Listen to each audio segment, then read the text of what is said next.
So this whole, in your earlier answer, Guruji, you had said know thyself is the essence of spirituality. So is the quest of spirituality the quest of knowing thyself or knowing God, or is there a difference between the two? Are they the same? You see, as long as one does not know either one's own self, and when one does not know even God, then all such problems arise and everything seems difficult to understand. And you see, verbal knowledge is meaningless in understanding spiritual dimensions of life. It is only your own awareness, your own experience that can give you the knowledge.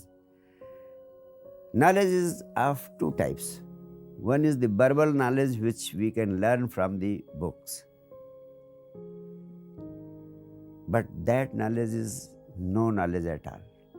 The real knowledge comes from within yourself through your own experience of the inner reality. And that is why for that you have to start on a new journey of understanding your own inner world. And for that, you will have to learn the art of closing your eyes and turning inward.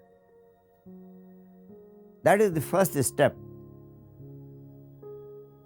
After that, experiences will start coming on their own to you. But as long as you do not turn inward,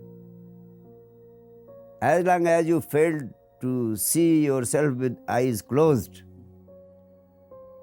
you will be learning this knowledge or that knowledge from this scripture or that scripture, and then you will be arguing, you will be fighting, you will be creating all nonsense, and neither you will be having any awareness or knowledge, nor you will be doing any justice to yourself, nor you will be able to do any justice to rest of your brothers and sisters on this earth.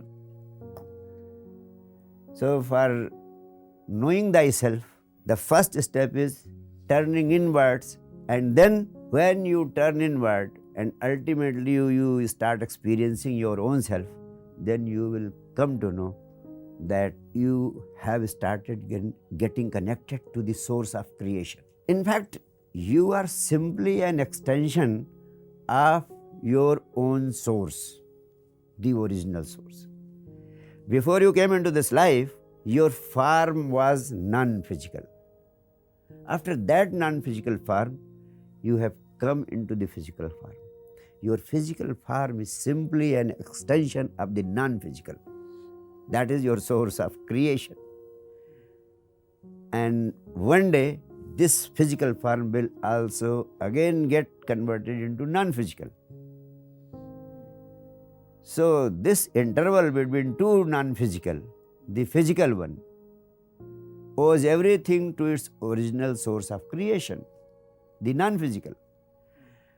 And once you turn inward, the first experience and the most important experience you will get, that is what I am telling, which have been my own experience, that you will feel as if the whole existence is my expansion. And this oneness with this whole existence will be the ultimate experience, and that experience has been termed as the experience of God. In short, this is the whole, this is the essence of the dichotomy between the self and the God. Oh, my God. I think that was so wonderfully put, and in a manner that each of us common man could understand. So, Guruji, in this, you mentioned one physical form to the other. Yeah. The common belief that all of us have of reincarnation, of us going into another body and taking another physical form. Yeah.